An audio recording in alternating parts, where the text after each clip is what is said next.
Oke guys, welcome back to Daily Charting with Toshi, di mana kita akan daily chart your favorite cryptocurrencies. Dan sekarang kita masuk ke DCWT sesi pertama. Dan seperti yang kita bisa lihat di sini, dalam 24 jam terakhir, market lanjut lagi naik sebesar 3,43% dengan total market cap mencapai di angka 3,92 triliun US dollars. Nah, tetapi sebelum kita mulai video ini, seperti biasa gue ingatkan lagi, cara termudah untuk mendukung TCI adalah dengan like our video, ya. Nah, untuk BTC kita bisa lihat di sini kemarin sayangnya kembali ke reject ya. Jadi BTC untuk ya at least sampai daily close jam 7 pagi tadi ya, udah 2 kali ke reject oleh 119.800-an. Padahal weeknya ya, titik tertinggi Bitcoin kemarin itu tertingginya sampai di 121.000. Tapi sayangnya masih belum berhasil nembus, belum berhasil daily close di atas dari struktur resisten. Nah, apabila pada hari ini terjadi reclaim, ya besok lebih tepatnya jam 7 pagi besok lah, daily closing di atas dari 119.800-an, artinya Bitcoin lanjut membuat higher high. Nah, tetapi di waktu bersamaan kalau kembali ke reject, ya mengkhawatirkan bisa koreksi lagi, begitu. Karena satu aset yang terus-terusan di reject oleh satu struktur resisten tertentu, ya itu seringkali akan ya lama-lama nyerah juga, begitu ya. Tapi baik lagi, kita jangan tebak-tebakan, kita nggak tahu apakah dia akan kembali ke reject lagi atau jangan-jangan kali ini ke reclaim. Lebih baik kita analisa ya besok, kita lihat besok dia seperti apa daily close-nya, di atas atau di bawah. Kalau di atas artinya ya momentum dari Bitcoin masih cukup kuat, begitu. Dan ngomongin soal struktur support, sekarang ada struktur yang ya benar-benar sudah terbentuk ya. Karena basically dalam ya 2 hari ke belakang plus hari ini mungkin 2 hari lebih sedikit itu sudah terjadi rally. Nah, rally ini berarti menunjukkan bahwa oke, ini indeed sudah menjadi sebuah support ya di 117.758. Jadi secara struktur ini ada duel antara di 119.800-an sebagai resisten dan supportnya di angka 117.700-an. We'll see mana yang bakal menang gitu ya. Nah, selanjutnya mungkin sebelum kita masuk ke news ya, kita mau lihat dulu BTCD. BTCD ini benar-benar gila nih ya. BTCD untuk yang kedua kalinya di tahun ini daily close di bawah dari MA200. Terakhir kali terjadi itu di Januari ya. Nah, tapi sayangnya di Januari dan di Desember 2024 itu ya, dua-duanya fake out begitu ya. Apakah kali ini hanya fake out saja atau ya ini benar-benar pertanda awal dari altcoin season? Nah, konfirmasinya ya lagi-lagi semua kita bisa lihat di sini nih ya. Di apa namanya balance sheet ya, di balance sheet. Apakah balance sheet? Wah, oke. Ternyata udah keluar nih. Hari ini ya? Ini hari apa? Oh iya, oke. Sip. Balance sheet ternyata udah keluar dan sedikit turun. Tapi ya untungnya nggak lanjut membuat kasarnya membuat lower low lah. Masih dia stay seperti ini ya. Oke. Ya well minimal nggak lanjut turun sih. Ya, kita lihat next lagi apakah dia akan stay di sini atau tidak. Karena kita sudah sering bahas sebelum-sebelumnya ya. Apabila balance sheet itu netral, itu udah cukup kok. Kita nggak harus QE untuk bisa masuk ke altcoin season. Contohnya seperti yang terjadi di 2016. Ini kan nggak QE kan, tapi tetap masuk ke altcoin season. So, apakah ini awal dari balance sheet yang netral? Ya, we'll see. Tapi intinya apa? Intinya kita harus tunggu juga konfirmasi dari statement the Fed seperti FOMC ya, lalu statement juga atau speech dari Jerome Powell, dan mungkin kita juga bisa update mengenai kondisi di the Fed sendiri, di mana kita sudah pernah bahas beberapa kali sebelumnya ya.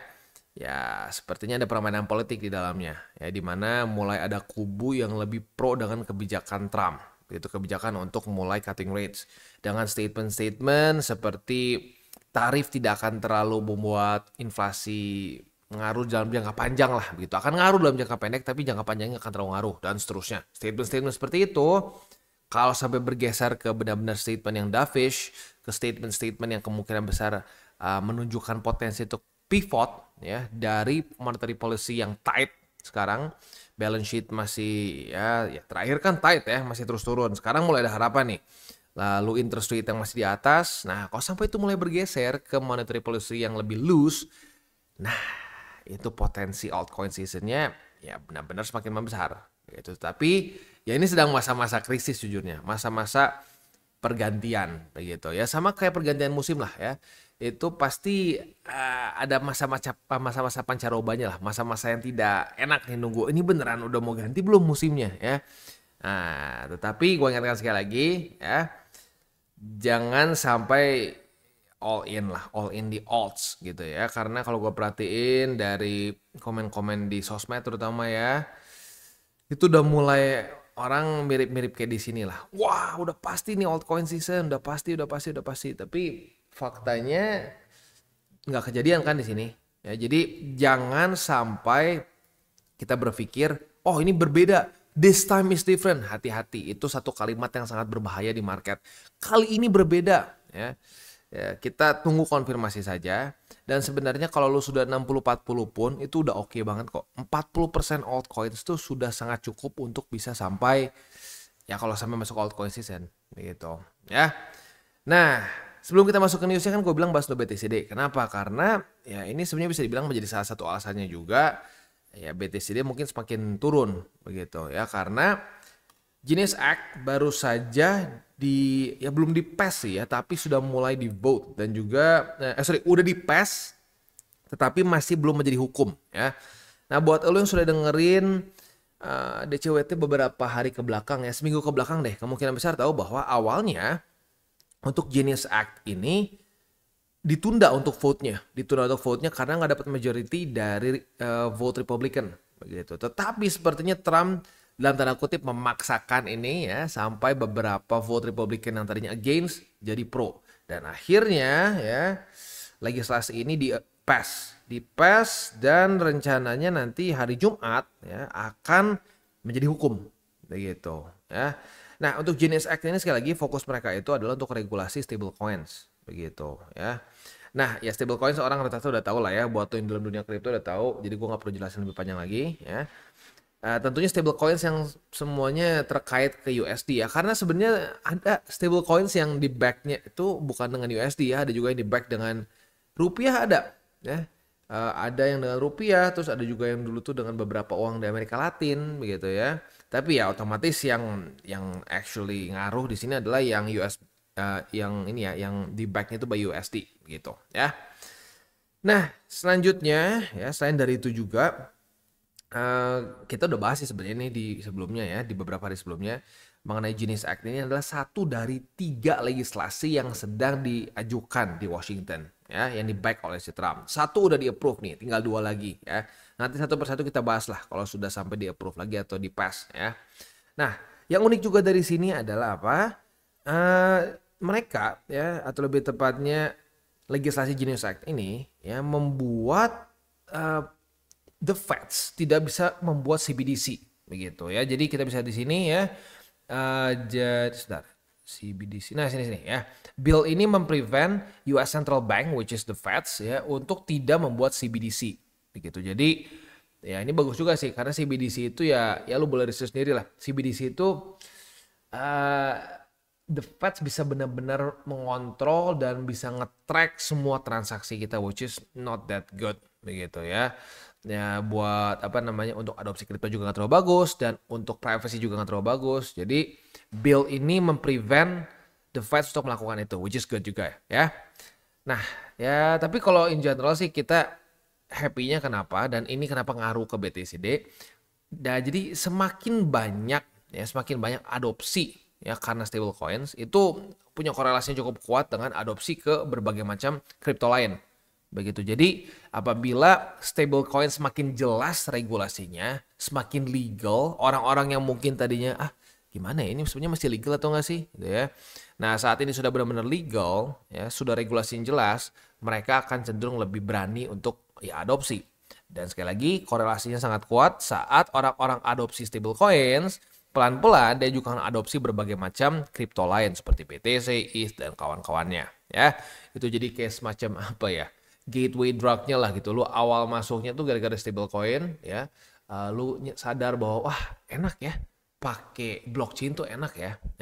Nah, dari situ lu akan mulai invest ke berbagai macam ya kripto-kripto lain begitu. Jadi ya ini bisa meningkatkan adopsi, dan ya di waktu bersamaan juga ini yang membantu ya BTCD juga begitu. Ya, selain dari ya tentunya kita tahu yang udah tadi kita bahas ya mengenai The Fed yang mulai sepertinya ada permainan politik di dalamnya dan mulai sepertinya ada potensi bisa pivot.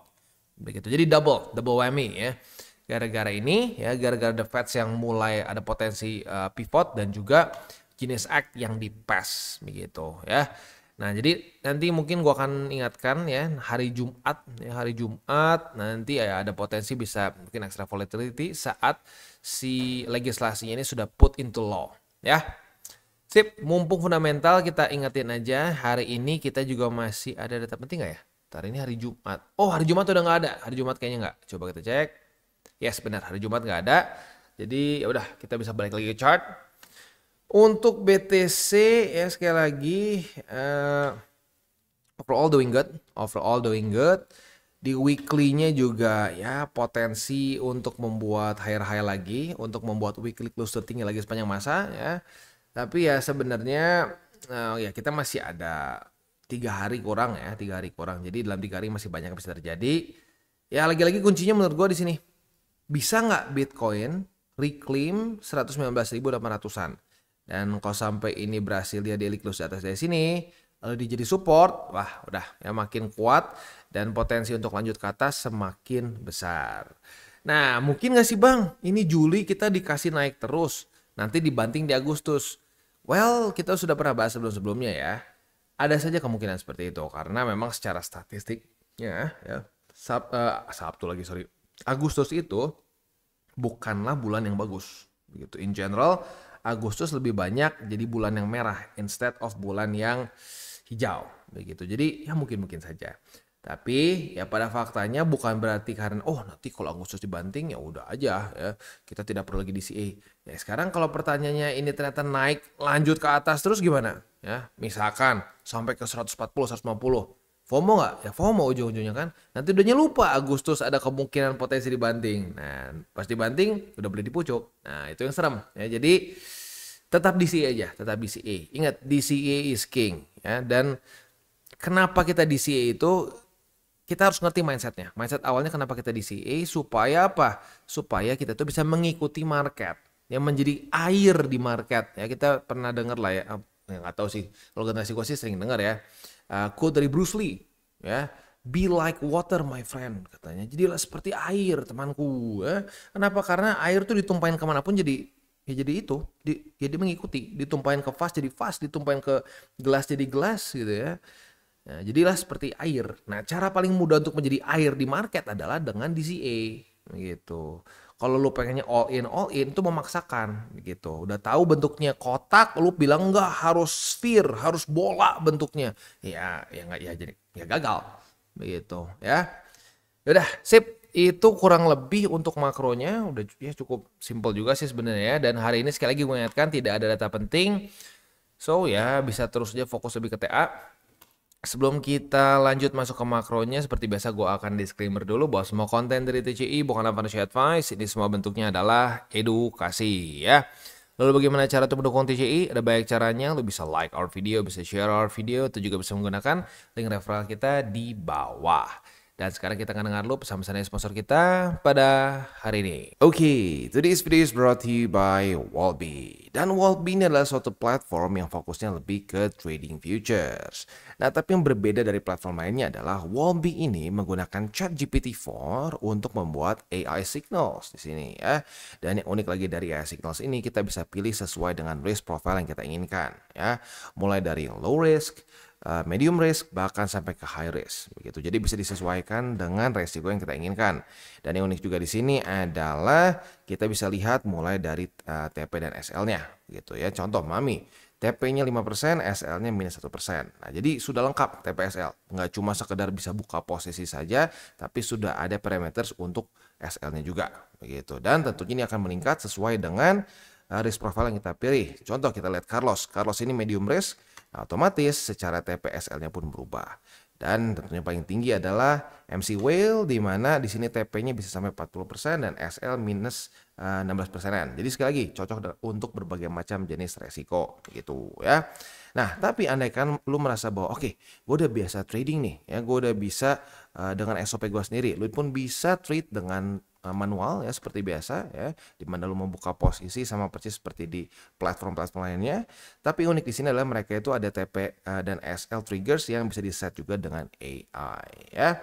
Nah, selain itu juga mereka ada meme pool. Meme pool ini basically adalah kita bisa trade berbagai macam meme coins tanpa kita harus deal with the hassle of DEX begitu. Jadi lebih streamline dan lebih mudah begitu. Tapi baik lagi gue ingatkan untuk meme pools ya kita harus tetap atur resiko juga karena meme pools ini banyaknya dalam meme coins yang benar-benar masih sangat baru begitu, secara market cap cenderung kecil dan banyaknya yang belum masuk ke checks begitu. Jadi makanya gue bilang lebih terasa seperti kita bisa menggunakan DEX tapi lebih mudah begitu. Dan yang paling penting lagi adalah di di Wallbe ini mereka ada namanya rebate voucher. Biasanya hanya 100 USDT saja, tapi bagi lo yang menggunakan link refraktor di bawah atau dengan menggunakan kode Toshi Crypto ya.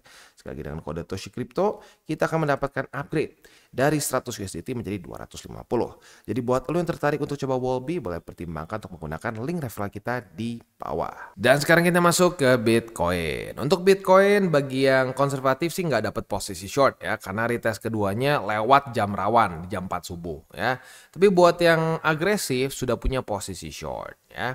Nah, posisi short ini target TP-nya di angka 117.798. Nah, di waktu bersamaan ya kemarin sudah terjadi retest pertama nih di support di angka 117.758. Nah, jadi buat yang konservatif ada sebenarnya setup ya. Nah, tapi buat yang agresif enaknya tuh udah ada dapat dua nih ya. Posisi shortnya kalau sampai kena target TP, nah otomatis bisa lagi kebuka posisi long. Ya, jadi sekali lagi kita bisa limit posisi long di angka 117.758 karena kemarin sudah terjadi retest pertama. Buat yang agresif yang punya posisi short, ya kalau sampai kena di sini asik double whammy ya. Profit dari shortnya dan juga dapat kebuka posisi long gitu ya. Oke. Itu kurang lebih untuk setup untuk setup futuresnya ya. Untuk spotnya nih, nah ini untuk yang para newbies ya. Untuk para newbies jangan sampai ketukar. Kemarin sempat ada yang komen, Bang, bingung bang, kok ada dua setup ya? Apa itu ya bedanya ya? Nah, yang futures yang tadi buat para newbies dilupakan dulu aja ya. Untuk para newbies jangan dulu futures, fokus dulu di spot. Nah, bagian spot itu ya ini DCA. Di mana saja? Yang pertama ya di 117.758. Lalu di MA20 dan di 111.752 begitu ya. Next Ethereum. Ethereum kita bisa di sini kemarin sebenarnya ada potensi untuk bisa buka setup ya, tetapi sayangnya dia langsung lagi naik ke atas. Dia lanjutkan rally-nya, dia meningkat sebesar 3,17% dan menembus juga resisten lagi nih untuk yang keberapa kalinya ya. Ini gila sih, coba kita lihat ya. 1, 2, 3, 4, 5, 6, 7, 8, 9, 10, 11. Dari 11 candle cuma satu yang merah ya. Gila ini. Ethereum benar-benar basically lagi udah mau mengejar ke higher high kemarin ya. Tapi kalau dari all time high-nya sih ya masih cukup jauh. All time high itu di sekitar ya 4.900 mungkinnya kurang lebih di daerah sini. Ya, jadi ya not bad at all ya, tapi masih cukup jauh dari all time high-nya ya. Nah, belum ada setup futures, langsung aja ke spotnya. Karena terjadi reclaim ya otomatis buy limit-nya berubah ya. Buy limit pertama di angka 3.473, yang kedua di 3.300 dan yang ketiga di 3.133 ya. Itu kurang lebih untuk setup di DCWT sesi pertama ini ya. Sebelum kita tutup seperti biasa kan ada wejangan tipis-tipis aja ya. Ya, wejangannya hari ini ya, mungkin mengingatkan lagi apalagi yang sekarang mungkin lagi kena hype dari alts. Wah, gila nih altcoin season dan lain-lain. Ya, I get it kenapa beberapa orang bisa berpikir ini pasti sudah masuk altcoin season karena ya ngepam mulu gitu kan dalam beberapa hari ke belakang. XRP ini ngepam 14,64% loh. Wow, ya nggak main-main. Dan ini membuat new all time high loh XRP ya. Tetapi gue ingatkan sekali lagi ya. Kalau sampai ternyata begitu ya by some reason the Fed tidak melakukan pivotnya ya, sekarang kan udah gembar-gembornya bakal pivot nih, interest rate bakal turun, balance sheet bakal ya ada yang bilang bakal netral, ada yang bilang bakal QE ya, tapi apapun itu pembuktiannya ya saat nanti sudah terjadi, sekarang belum terjadi begitu. Dan sekali lagi tembus MA200 bukan berarti kita pasti masuk altcoin season. Karena kalau kita tembus MA200 di sini Ya buktinya nggak jadi, itu cuma fake out aja kan. Ya. Nah patternnya apa? Ya patternnya lihat balance sheetnya gimana. Nah balance sheetnya sekarang mulai netral, membaik. Ya, tetapi masih belum ada pembuktian. Begitu, masih belum ada pembuktian yang cukup. So tunggu beberapa statement dari The Fed selanjutnya. Kalau sampai keluar statement yang menyatakan bahwa wah oke, kita benar-benar sudah masuk ke kita sudah masuk ke dalam masa-masa pivot. Kita bergeser dari QT, kita akan menghentikan QT atau bahkan ngomong ada QE, ngomongin stimulus, ngomongin lagi penurunan interest rate. Nah, kalau sampai itu semua terjadi, ya bolehlah kita lebih besar harapannya untuk masuk altcoin season. Begitu. Tapi selama belum, keep it 60-40. Begitu. Karena ya nggak terlalu worth it resikonya. Dan bahkan kalau menurut gue pribadi ya, kalau gue nih, ya lihat, kalau lu terserah, masing-masing boleh berpikir yang berbeda-beda lah. Tetapi kalau gua 40% altcoin sudah cukup, begitu. Cuma perbedaannya apa? Perbedaannya kalau gua ya, nanti porto alts gua saat kita masuk ke altcoin season sama gua udah nggak di rebalance. Nah, gitu aja ya. Kalau gua sih seperti itu ya. Jadi waktu masuk ke altcoin season, the Fed sudah benar-benar pivot, statement-statementnya sudah dovish, begitu ya. Balance sheetnya antara netral atau naik ke atas, interest rate lanjut terus turun ke bawah ya. Nah, kalau sudah seperti itu, kalau gue pribadi ya, gue akan lebih prefer untuk ya sudah balance sheetnya, bukan balance sheet, tapi nggak akan gue rebalance. Biasanya kan gue rebalance, misalkan 70-30 nih. Kalau misalkan alts-nya udah mulai menguat, nah biasanya gue TP, gue masukin lagi BTC. Biasanya seperti itu kalau QT. Tapi kalau sudah masuk ke masa-masa QE, masa-masa altcoin season, gue biarkan. Nah, 30% atau 40% itu akan ngebengkak secara otomatis. Gitu. Ya, jadi sekali lagi gue ingatkan tidak perlu kita, wah udah mau altcoin season nih, semua BTC gue TP terus gue pindahin ke alts. Jangan juga. Begitu, karena gue ingatkan sekali lagi, altcoin season itu bagus nggak buat alts? Bagus, tapi bukan jaminan semua altcoins akan bagus. Lu lihat 2021 deh, ya itu ada dan gak sedikit juga altcoins yang hancur saja di masa-masa altcoin season. Ironis kan, lagi altcoin season tapi dia hancur. Kenapa? Ya karena banyak scam, banyak rug pull di dalamnya juga. Kenapa? Ya karena liquidity-nya besar. Saat liquidity besar akan banyak penipuan. Begitu, that's just how it's just how it is. Begitu, orang-orang akan lebih gampang menipu karena semua orang overhype. Begitu. Bahkan menurut gua salah satu pertanda paling kuat dari liquidity mulai meningkat adalah semakin banyak scam. Lu ingat dulu ada scam kalau nggak salah itu forex dulu ya, scam forex namanya Sunton di 2021 kalau nggak salah. Itu 2021 kan, liquidity sedang sangat besar. Jadi semua scam-scam yang terjadi di cycle sebelumnya itu terjadi saat monetary policy itu loose. Begitu. Nah sekarang ya mulai ada beberapa scam yang gua tahu. Ya, ada beberapa yang report ke, oh bang sekarang ada scam, oh bang gini ya. Ya berarti apa artinya? Mungkin liquidity pelan-pelan mulai masuk nih. Liquidity yang bukan cuma sekedar liquidity tipis-tipis, tapi mungkin liquidity yang seperti di 2021, 2020, maybe. Tapi ya intinya gue ingatkan satu hal aja gitu ya, jangan sampai nanti terlena kalau masuk ke altcoin season. Wah ngapain pegang BTC? Asal aja semua alts akan meningkat, semua alts akan profit. Salah besar ya. Banyak juga alts yang hancur, rug pull aja ke nol, begitu ya. Oke. Yaudah sih gitu aja reminder dari gue ya, supaya ya gue udah ngomong dari sekarang gitu biar gue bisa terus remind ke depannya ya, karena nanti kalau orang-orang sudah, kadang-kadang orang suka gelap mata ya kalau liquidity udah sangat besar ya, wah kayaknya tuh gampang banget kaya, orang suka gelap mata dan mungkin akan ngerasa wah gila tuh orang aja bisa, kenapa gue nggak bisa. Taunya pas lu hajar gila-gilaan malah rug pull gitu kan. Jadi ingat, tetap jaga resiko. Walaupun kita nanti masuk ke altcoin season pun tetap harus jaga resiko. Dan sekali lagi, ini gue udah ngomong ketiga kalinya di video ini, saat altcoin season bukan berarti semua altcoins akan subur. Ya. Faktanya ada kok yang tetap hancur juga, nggak kemana-mana. Gitu. Ya. Sip, kita tutup dengan 3 golden rules. Jangan pegang panas, jangan over leverage, berpikirlah jangka panjang. Dan salam tabur tuai. Ingat, apa yang lo tabur akan lo tuai. Jadi taburlah sebanyak mungkin hal Baik. Oke guys, jadi itu adalah akhir dari segmen DCWT kita pada hari ini. Dan jangan lupa bagi kalian yang merasakan manfaat dari segmen ini, jangan lupa untuk share ke teman-teman kalian. Dan apabila lu pengen mensupport channel kita, ya TCI, jangan lupa untuk menggunakan link referral kita di bawah. Nggak wajib, ya, tetapi apabila lu menggunakan link referral kita di bawah, ada macam-macam, ya, dari Bybit, Huobi, Maxi, toko kripto, dan banyak lagi, ya. Ya, walaupun nggak wajib, tapi kalau menggunakan link referral kita, lu secara langsung membantu perkembangan dari TCI.